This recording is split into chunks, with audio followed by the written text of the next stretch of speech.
네, 경제 소식을 빠르고 친절하게 전달해 드립니다. 오늘 굿모닝 경제는 이인철 참 좋은 경제연구소장과 함께하겠습니다. 어서 오세요. 어서 오십시오. 자, 어제 정부가 전세 사기 대책을 발표했습니다. 그런데 전세 보증을 손보기로 했거든요. 이게 좀 효과가 있을 거라고 보십니까? 아마 이제 전세 사기 범들이 이제 주 타겟이 된 그런 이제 전세가들이 낮은 이제 빌라나 오피스텔을 보게 되면 매매가에 거의 육박하거나 네. 이제 그를 초월하는 경우가 많습니다. 그래서 이제 이 대책의 일환으로 보증보험률 100%, 매매가의 100%가 아니라 90% 수준으로 낮추겠다는 거거든요.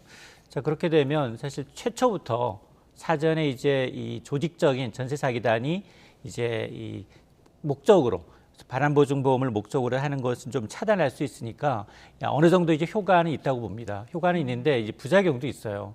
이렇게 되면 사실은 이 신규 주택 같은 경우, 빌라나 오피스텔 같은 경우에는 이제 가격이 형성되지 않았기 때문에 전세에 들어가긴 뭐하고 그러면 이제 월세로 돌아가게 되거든요. 그러면 이제 임차인이 이제 주거 비용이 고정 비용이 들어가는 이제 문제점도 있고 또 하나는 지금 어제 나온 대책들을 좀 보게 되면 이거 이외에도 이제 상습적으로 체납하는 악성 임대인들이 있거든요. 그분들의 명단을 공개하는 것도 포함이 되어 있는데 이건 법 개정 사항이에요. 근데 이제 잠시 후 얘기하겠습니다만 원희룡 국토부 장관이 어제 뭐라고 얘기했느냐. 이 전세 사기 사건의 근본적인 원인 제공은 문재인 정부한테 있다. 이렇게 또 얘기를 해버렸어요. 예. 그래서 아마 이거 법 개정이 과연 가능할까?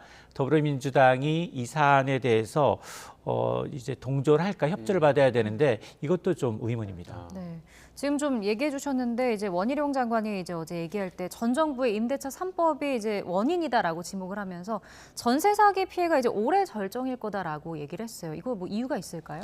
아마 이제 원 장관의 이제 앞서서 이제 멘트도 들어봤습니다만 임대차 3법 때문에 이제 전세값이 많이 올랐죠. 집값도 네. 많이 올랐는데 그러다 보니까 이제 졸속으로 됐던 임대차 3법으로 인해서 전세 대란이 일어났고 전세값이 너무 치솟으니까 전세 대출이 많이 풀렸어요. 당시에는 이제 서민들을 위해서 임대차 3법 아니라 전세 대출까지 좀 풀었는데 결과론적으로 보게 되면 이 조직적인 사기 집단의 먹잇감이 됐다. 그러면서 다수의 이제 서민이 전세 사기 피해자로 전락하는 결과를 낳았기 때문에 원인 제공자는 이제 문재인 정부다라는 얘기였는데 네.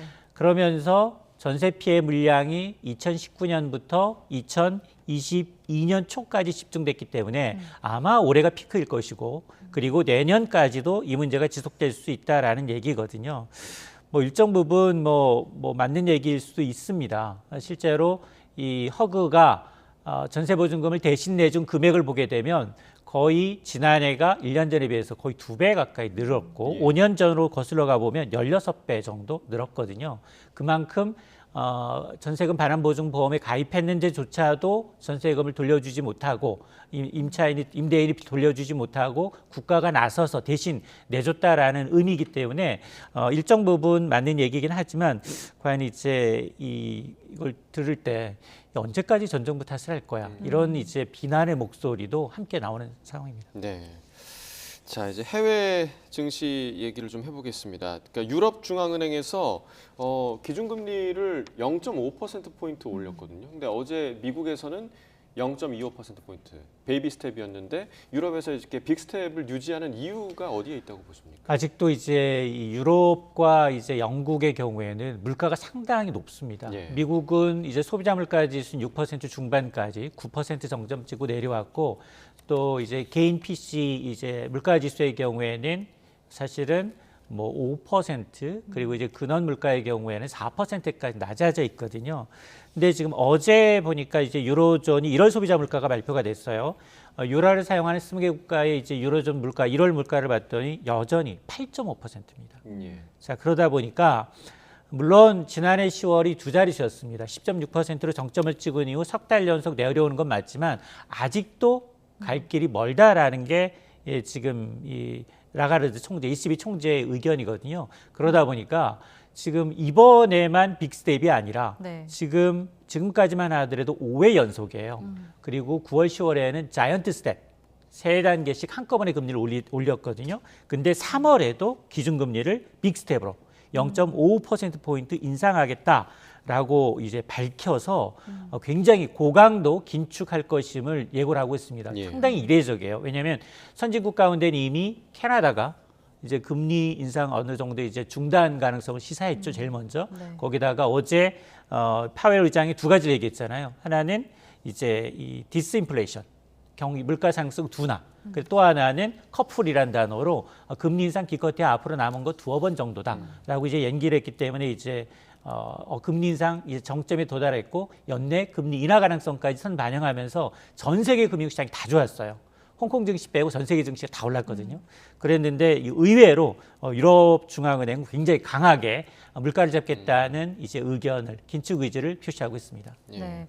영국 중앙은행이 이렇게 빅스텝을 밟았는데 유럽 증시는 또 상승 마감했습니다. 뉴욕 증시도 나스닥이 한 3% 넘게 급등을 했죠. 맞습니다.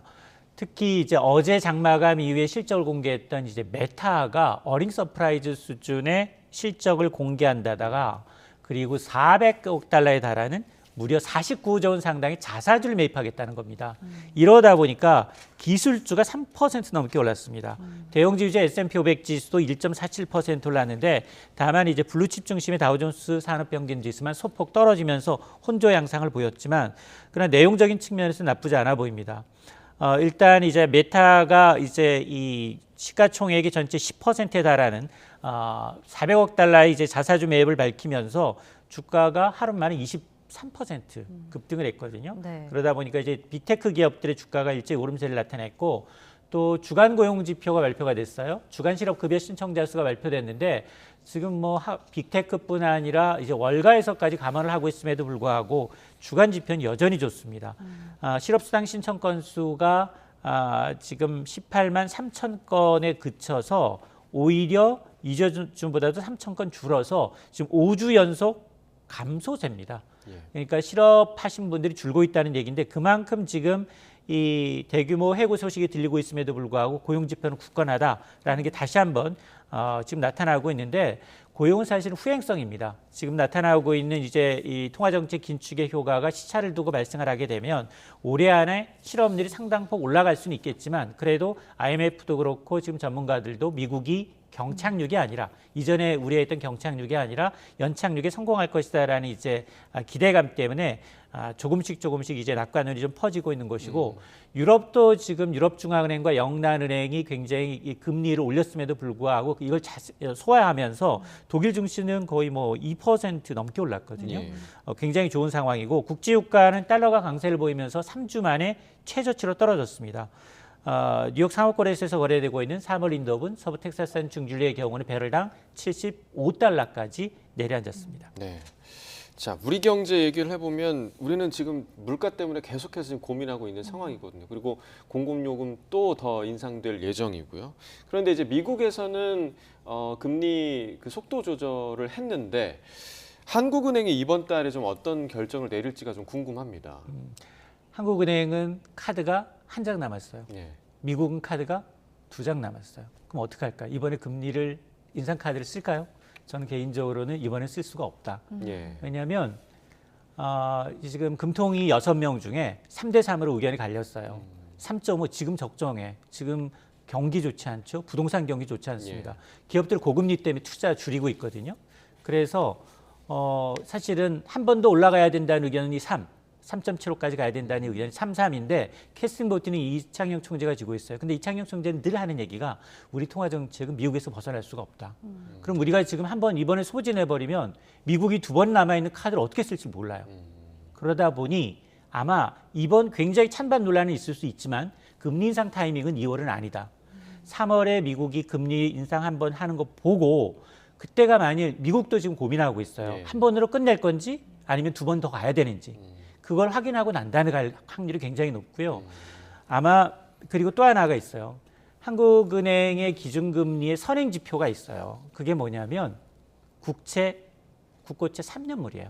국고채 3년물은 이 한은의 기준금리 통화정책을 선행하는데 어제 3.18%로 떨어졌어요. 이 얘기는 뭐냐? 현재 한국은행의 기준금리가 3.5%인데도 불구하고 금리를 한두 번 더 올린다 하더라도 연말에 가면 결국은 미국이 먼저 금리를 내리게 되면 우리가 액션을 취하지 않는다 하더라도 타이밍의 문제일 뿐 금리를 내려야 하는 상황이 올 수 있다라고 이제 반영하고 있는 거거든요. 그래서 아마 3년물 국고채를 보면 아마 2월 23일 한은이 정말 기준금리를 올릴지 내릴지 만일 올린다 하더라도 금리가 내린다면 이제 금리 인하에 베팅을 하고 있는 겁니다. 예. 네. 뭐 계속해서 이제 고물가, 높은 물가 얘기를 좀 하고 있는데 사실 요새 마트 가면 뭐 과자, 뭐 채소, 아이스크림 안 오른 게 없잖아요. 지금 뭐 고물가의 가격을 올리지 않고 대신에 좀 양을 줄이는 그런 현상도 벌어지고 있다면서요? 맞습니다. 이른바 이제 슈링크플레이션이라고 해요. 슈링크가 줄이다라는 영어랑 네. 인플레이션이 합성어예요. 우리가 이제 질소 과자 보셨죠? 네. 질소만 잔뜩 들어있고 내용물은 없는. 네. 근데 그런 것들이 전반적으로 다 있어요. 뭐 아이스크림도 그래요. 작아졌더라고요. 맞아요. 네. 이게 한 3분의 2 수준으로 맞아요, 작아졌어요. 맞아요. 그러니까 아이스크림도 그렇고요, 과자도 그렇고요, 초코파이 줄어들었어요.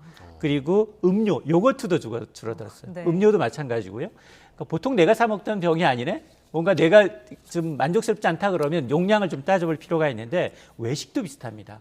반찬 수를 줄이거나 계란값이 비싸면 계란찜이 안 보여요. 그리고 이제 뭐 삼겹살 집에 갔는데 갑자기 상추값이 뛰었다. 그럼 상추가 안 보여요. 그러니까 그런 식으로 대응을 하고 있다는 겁니다. 사실 소비자들 반응은 좀 엇갈려요.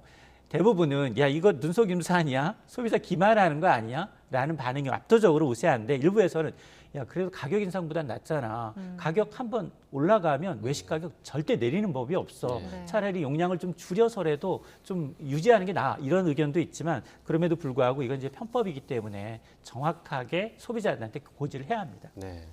뭐 자동으로 다이어트가 되는 긍정적인 효과도 있겠습니다만 안타까운 소식인 것 같습니다. 이인철 소장과 경제 이야기 나눠봤습니다. 고맙습니다. 고맙습니다.